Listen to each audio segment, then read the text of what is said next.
Did you know that sometimes O makes the sound A and not O? Now this is not a rule, this is just a generalization. When O comes before a N, many a times it makes the A sound.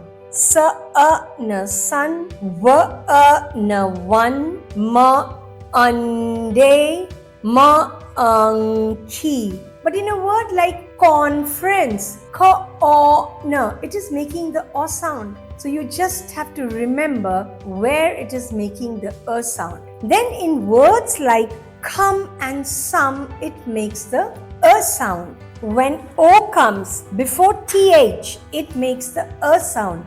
Br, there, ma, there. Also when it comes before the V sound. La, v, love. Da, v, dove. But in a word like drove, D-R-O-V-E, it makes the sound O. It's a magic E word. So be careful what you teach your kids. Follow me if you want to learn more tricks like this. Write phonics to enroll your child in our classes and we will get back to you.